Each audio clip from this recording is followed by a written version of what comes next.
Hello everybody! Venom of War here. Excited today to bring you King of Dragon Pass LP Part Uno. Or 1 if you don't speak Spanish, you know. So yeah, I'm really excited about this game.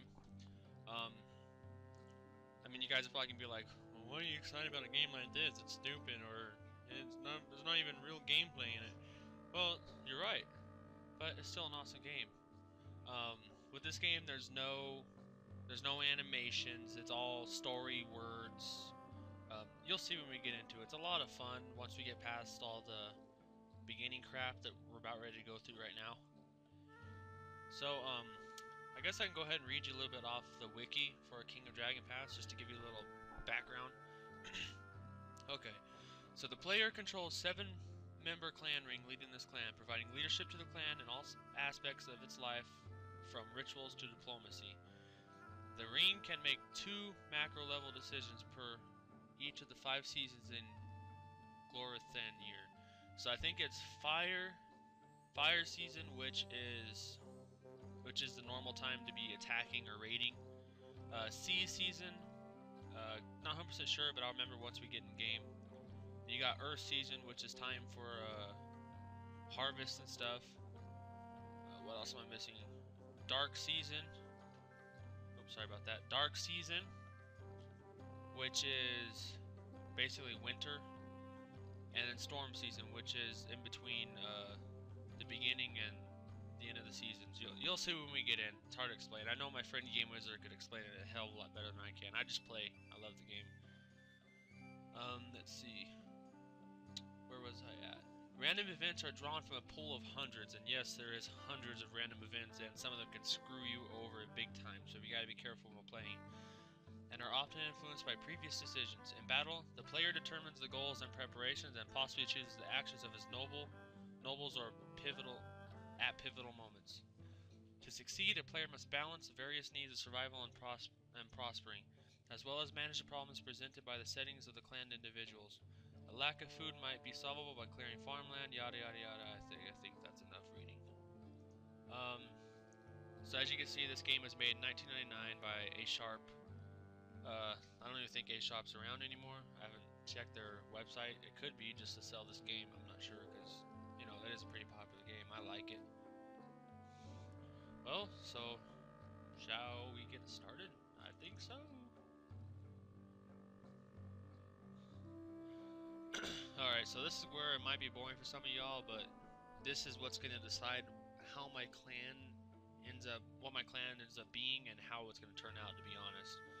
And what gods you'll end up worshipping, and so on and so forth. So we go ahead and read this. There once was a time when gods and people walked the earth together. Your clan traced its ancestry back to those times. Your clan history begins when you join the forces of the storm god Orlanth. Back then, Orlanth was simply one of many rebellious gods bent upon conquest of the world.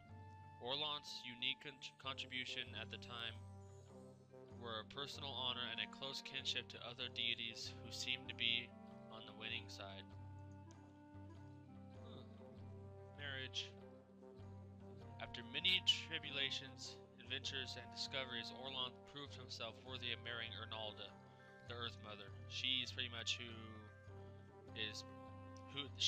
make sacrifices to her if you're having problems with food or harvest. That's the person you go to, or the god/deity you go to. The two of them created the marriage ring and established great harmony in the world through this sacred bonding. Your clan took part in the wedding ceremony. Most clans either whooped with Orlanth or learned a secret from Ronaldo.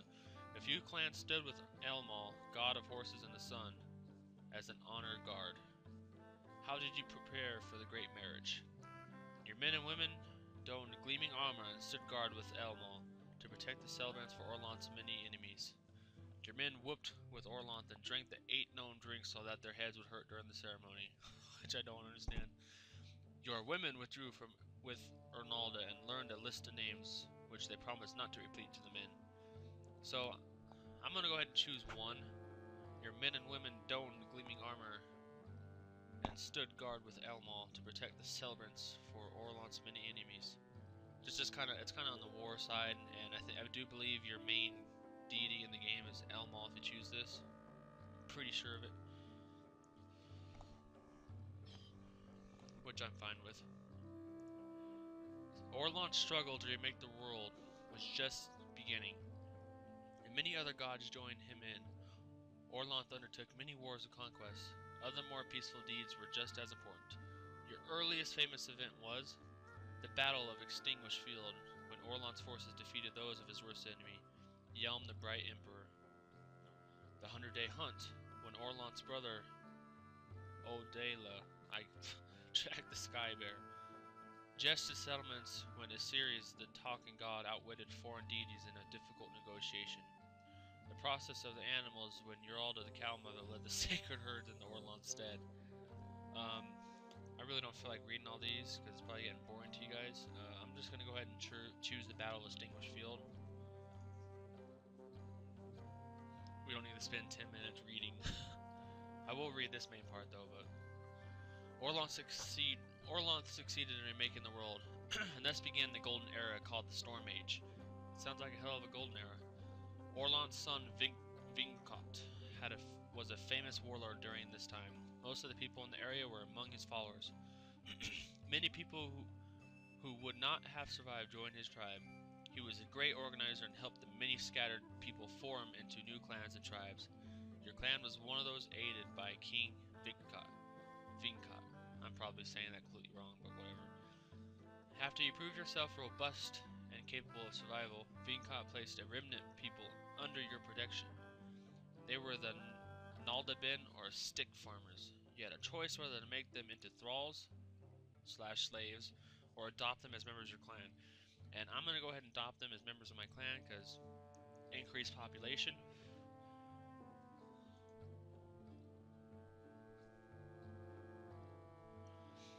The foes of the Vinkatlings were many. Your people fought hard against them. Which one of them in particular did you fight? Boztakane, the Troll Lord, Ukar Gra, King of the Basmali Beastmen, Chinkus Moor, the Elf Warlord, Tada the Green, Champion of the Flatland called Prax, Faralithor, Salty Lord of the Sea, Vesvine, Son of the Lind, Warlord of the Ice Tribe. So I'm going to go ahead and go to the Troll Lord.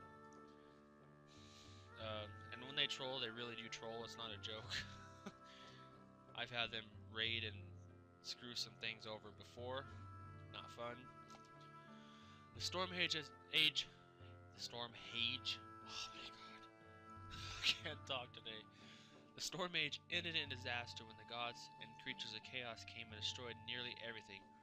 Orlon and his allies fought hard against them, but chaos almost always won.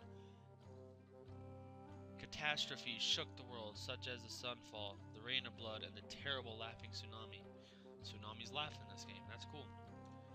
And eventually you'll see later on in the game there's some pretty ridiculous stuff that happens where you're just like, really? My intestines can be pulled out and I'm still fighting? Like, what the fuck?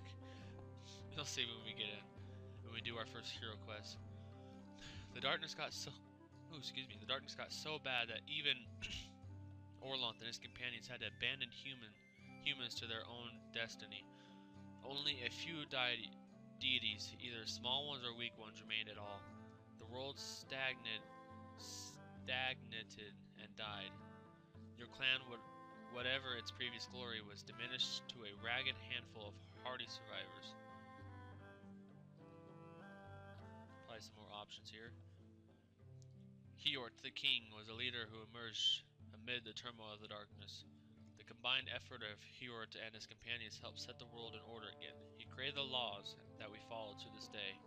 One of the great distinctions which Hiort discerned among his clans was that some of them tended towards either peace or war, while others maintained a balance between these two principles. So, I'm not going to be the type of person that's going to be straight up warmonger. I'm not going to be the type of person that's like, hey, here, have 1,000 food. I'm kind of going to be in the between. You know, you fuck with me, I will come after you. You're nice to me, I may help you.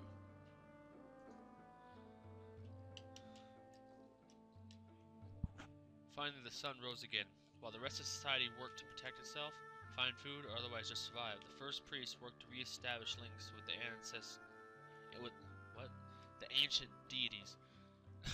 Thanks to this new harmony between people and deities, the world was slowly improved. Once the awakening process had begun, it got easier and went quicker as the gods helped wake each other up. Who was the first deity which your clan helped to awaken? Oh, this is where it becomes my first, wait, no, it's my second deity, that's right. Urox, the storm bull. Odala, the hunter. Ronalda, the mother goddess. Orlanth, the father. Osiris, the talking god. Linkormai, the knowing god. Shalana Ore, which is the healing god. Oralda, the cow mother. I'm gonna go ahead and go Urox, the storm bull, like I did in my single player game. Just in case war happens, I can have the advantage on my side for war. Things have been different since the dawn. 1300 years ago, Orlanth and the other gods retreated from the world, leaving it to mortals. You can still contact the gods through ritual and sacrifice, or enter their realm by reenacting the great stories about their deeds, which contain great magic. But they no longer walk beside you. When you settled in a new place, you marked this great change in the world by naming your land not after a god, but after a mortal like yourselves. You called it Hjortland, in honor of the king who taught you how to survive during the darkness. Sorry. Oh, the evil dragons. About 600 years ago, a dragon approached you, in either its own form or that of a human with a dragon's soul inside it. The dragon had always been hostile, or at the very best, utterly uncaring. Orlanth has always been the dragon slayer. After appropriate debate, you had to choose whether to believe the dragon, to cooperate and learn to do what dragons know, or to refuse the dragon and maintain neutrality, or to actively oppose the dragon's plan. So I'm going to go ahead and go negative for a reason you'll see in just a minute. Yeah. That picture explained everything. Most of the people who said yes to the dragons moved to Dragon Pass, a land to the north of your home, Hjortland. You stayed in Hjortland, and it was a good thing too. For a little over 200 years ago, the dragons rose and ate everyone who lived in Dragon Pass. They ate the Orlanthi along with all the other foolish human dragon friends. For a long time, no humans went to Dragon Pass. Everyone was sure that the dragons would eat them too. Understandable. Damn dragons. Recent events in Hjortland made you think twice about the abandoned land of Dragon Pass. A generation ago, a usurper who called himself the Pharaoh came to Hjortland and started a civil war. Your clan was one which broke into dispute, sometimes violent, about whether to support the Pharaoh or not. In the end, your group of descendants decided that it would be better to risk the dangers of Dragon Pass than to stay and kill your own kin, which is the greatest sin an Orlanthi can commit. The descendants, unable to live under the Pharaoh, would move northward to Dragon Pass. People of similar beliefs from other clans had already made the same decision and settled clans there. So you made a new clan and made it a balanced clan, just as your ancestors had done in the days of King Hjort.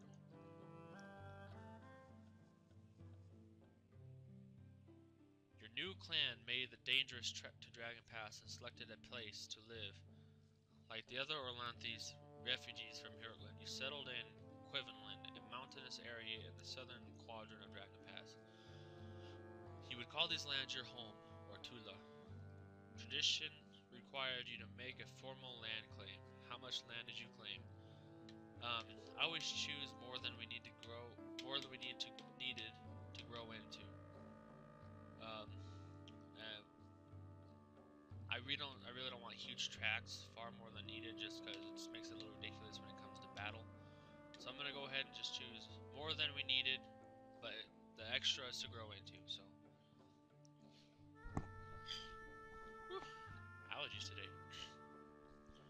So I'm gonna go ahead and name my clan the same as I do like every time.